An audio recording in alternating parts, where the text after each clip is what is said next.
What's up, guys? Welcome back to another episode. Today we're going to be working on the MazdaSpeed Protege, and we're going to be installing a boost gauge. So we're getting some fuel or boost cut at the higher RPMs, or it can be blowing out the spark. But in any event, we're going to put this thing in, we're going to see how much boost she makes, and we're going to see how much vacuum she's pulling. So let's go inside the garage. I'll show you guys the boost gauge. Hey, Sam.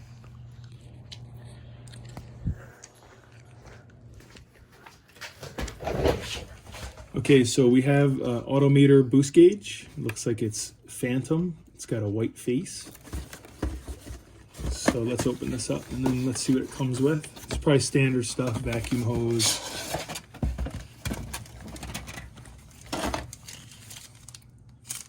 $52.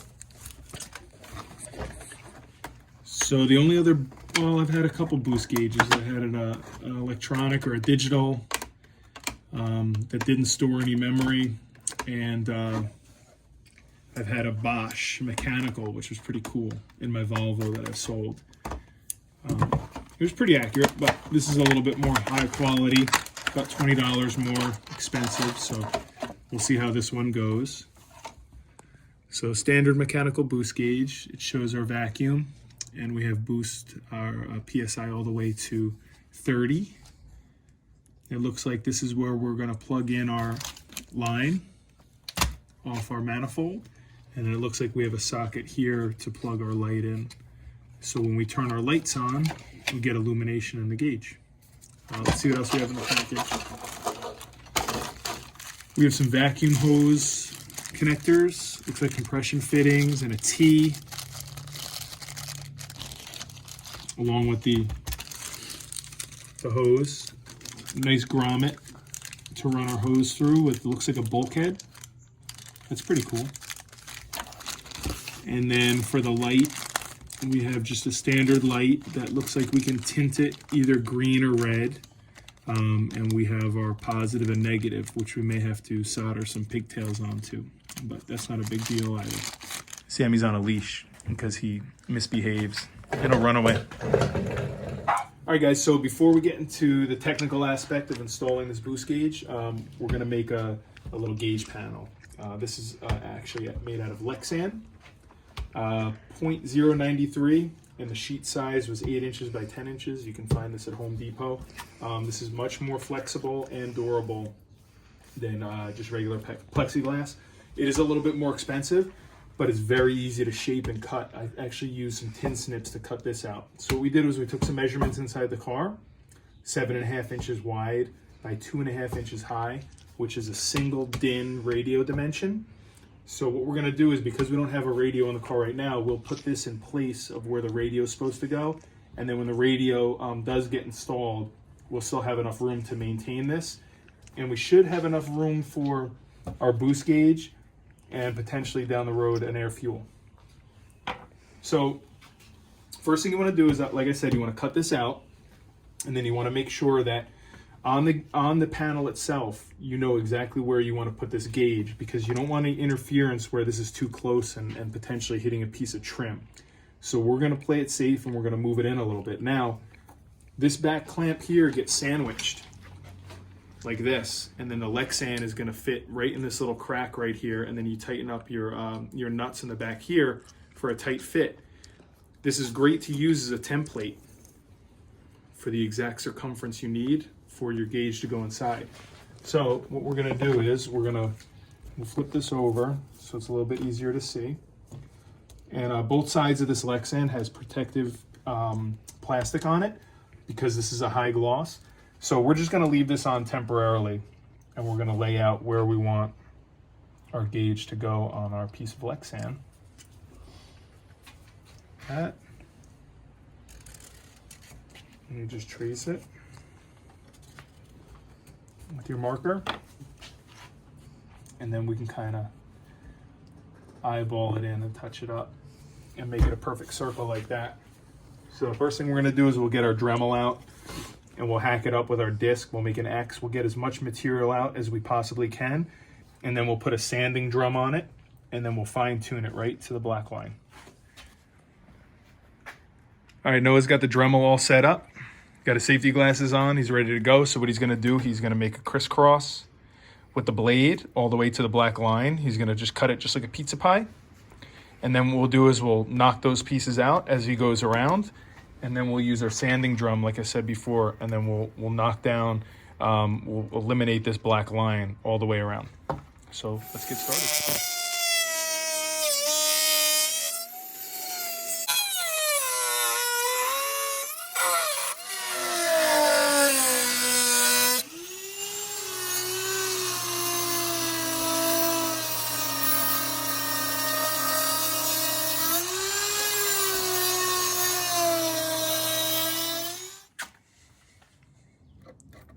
Just a little bit more. Okay, so we're gonna shave off a little bit more, first test fit, but she's looking good.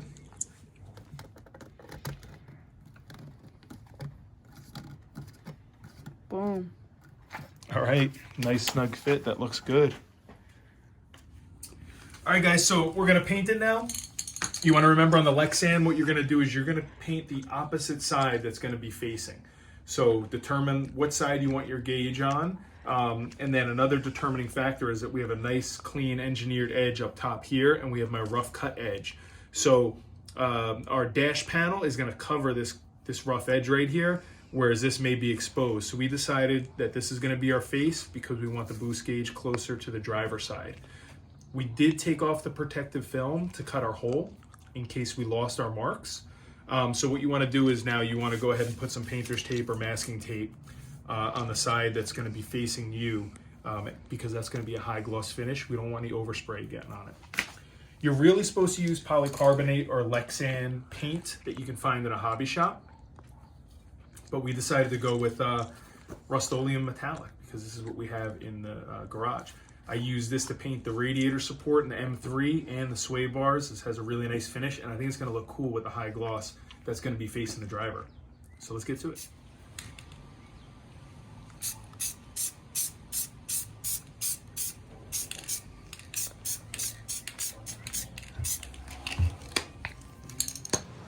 All right, so you guys want to find a good vacuum source. What I like to do is, personal preference, is find out where we can tap directly off the intake manifold. So we got a vacuum hose here with some protective rubber sheeting on it. So what we do is we just cut it back with a razor blade.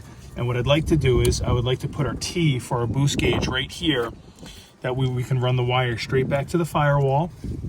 And we're going to follow that, and we have an area that has a rubber grommet right there that we can poke a hole through, and we can get the hose through the firewall and into the cabin. So what you want to do is, this seems to be a real large diameter and rigid vacuum hose, which is good, but it's a little tough to cut. So we're going to use our tin snips, and that way we can get a nice clean cut on it. Boom. It wasn't that clean. But what we can do is we can clean this up now, and then we can fit our T that's provided with the kit. All right guys, so what we ended up doing was actually running a brand new vacuum hose. So we had a T right here where that original one went to, and that's gonna follow all the way up directly to the intake manifold. The brand we used was Autobahn 88, so this is an eBay special. This is silicone, high temperature vacuum hose, works excellent. Now, what we've done is we've tapped our T into our new vacuum hose, and we're gonna put our compression fitting onto here, and we're just going to get it staged so we know where we're going with our vacuum hose. I want to show you the old vacuum hose down here. So what ended up happening was when I went to go press the T in, because this is a kind of a rigid line and I think it's just brittle and hard from being so many years old, that it just split and broke off. And then we had this 90, which sometimes they prove to be unreliable. You can kind of see they have a fitting in there. So I just decided to eliminate all this junk and put in a brand new hose. Okay, so I have a wooden handle. It looks like an ice pick. So we went right through the grommet that goes to the firewall, and then what we're gonna do is we're gonna feed our vacuum hose right here from the inside out. So Noah's gonna feed me the vacuum hose, and then I'll grab it, and then I'll bring it up to our T connector located right there. We have our vacuum hose ran through our firewall. What we're gonna wanna do is now we're gonna connect this to our T. So you're gonna wanna take your compression fitting piece right here that threads onto that. This one goes on first. and then there's a little collet like that. And then what that's gonna do is,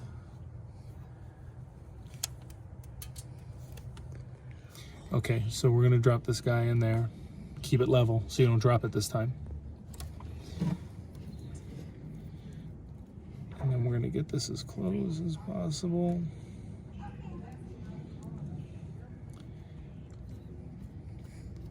And we're gonna thread that on just like that. And now we have a nice solid connection. Something that I didn't show you guys underneath the hood is that in order to fit this, I believe I called it a collet. It's actually called a ferrule. This should go around your hose, but it just barely fits. So what you're gonna have to do is you're gonna have to take a little sandpaper, not too much now, but just go around a couple times. And make sure you don't have any rough edges from when you guys cut it. And then what we can do is we can slide our compression nut on like that. And then this guy will slide on just like that after we sanded it. So we have all our connections made up in the front of the car underneath the hood. And then now we have our vacuum hose coming from our dash through that grommet. And our mounting location temporarily right now is going to be where the radio goes in here. So what we want to do is we're going to have to find a path to get into the center console. And we want to get this guy out of here with plenty of slack. And then what we can do is we can go back underneath the hood, and then we can make our final adjustments and zip tie this line in to neaten it up a bit. Now just remember, this wants to coil naturally. So you don't really want to fight that coil, because what you can end up doing is kinking this line, which is not what you want to do. So just make sure you kind of follow the natural curvature of it to get around any obstacles you guys encounter while running it up into the dash. All right, guys, so while we wait for our paint to dry on our panel, what we're going to do is we're going to locate where we can tie our power into to illuminate our boost gauge. What we want is when we turn our headlights on, we want the illumination on the boost gauge to come off. Headlights off, the light on the boost gauge is going to turn off. So the best way to do that is with your multimeter, you have a setting of 20, which is going to give us the most accurate reading, because we're only dealing with anywhere from 12.5 to, let's say, 14.5 volts. We're going to find a ground source, which in our case, we can just use this right in here to the chassis. And I'll get that to stay later. And we're going to use the radio harness, because we know that when we turn our headlights on, the radio lights will illuminate at nighttime, and it will also match the gauge panel. So we will find a good wire to tap into here. So what we want to do is you're going to back probe it, which means you're going to take your probe and you're going to poke it into the back of each one of these wires to find out which one that you want to use. Now, typically these white, should be gray, purple, and green are for your speakers. So you want to focus on this side of the harness.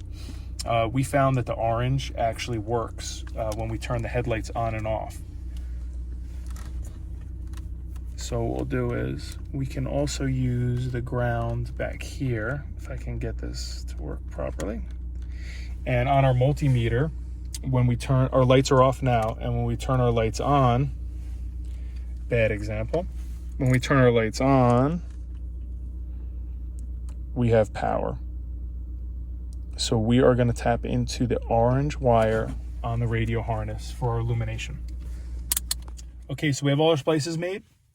We used the quick connector on the positive, and then I spliced into the negative. That way that we can remove that stuff, and with a little bit of heat shrink or electrical tape, we can just bring it back to OEM. We're not hacking up all the wiring. But anyway, I have my ignition cut to accessory right now, and then we're going to turn the lights on and see if this works. And there you go. Now we have illumination to our boost gauge. So our mounting plate has fully dried. You can see here we painted the back side, and we got a nice metallic, I guess it looks like a gunmetal gray. Should complement the interior pretty well. Now, something to note with the Autometer gauges is that there's an adjustment in the back to set this exactly to 0, because depending on your altitude, you could have it off. I think that this gauge came at 5 pounds. So we have this little screw in the back, and we're gonna adjust it to 0 close to give us the most accurate reading. Like that. And then what you do is you squeeze this tab in the back and then you remove it. And it looks like this needs a little bit more adjustment. So let's see if we can't get this perfectly to 0. This is real tricky, it's very touchy.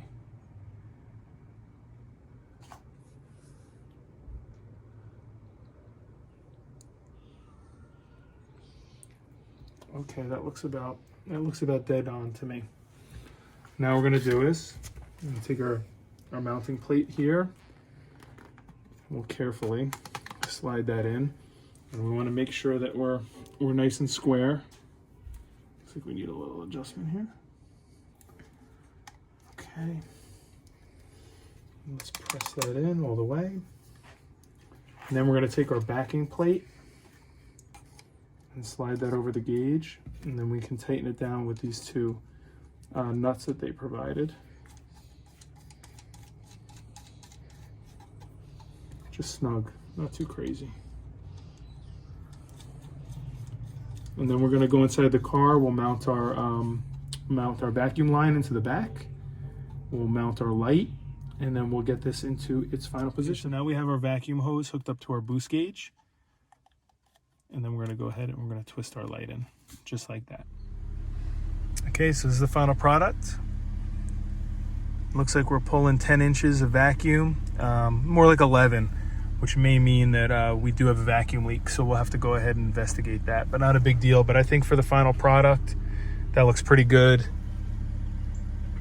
And we're gonna take this thing for a spin and kind of see what it's hitting. Let's see how the lights work and how that looks.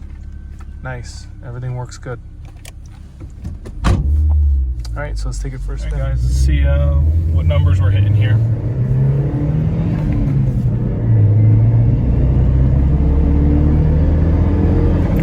Looks like we're at 8 pounds, which I think is about normal for this vehicle in stock form. It's perfect. So, and then I actually have to do a little bit more research to find out how many inches of vacuum it's supposed to be pulling. Just like I said, to double check, make sure the engine's tight, no vacuum leaks. We'll do a test anyway. This car is loaded with vacuum lines, so we'll have to check that out. But in any event, guys, thank you for joining us again. I hope you guys got something out of the video. Looks like a nice, simple, clean, low-budget boost gauge install. It's awesome for diagnostics on your vehicle. Kind of see the health of your turbo, see what it's pulling on the vacuum end. And yeah, if you like the video, give it a thumbs up. Don't forget to comment, and if you feel like it, subscribe. Thanks for watching, guys. We'll see you again soon.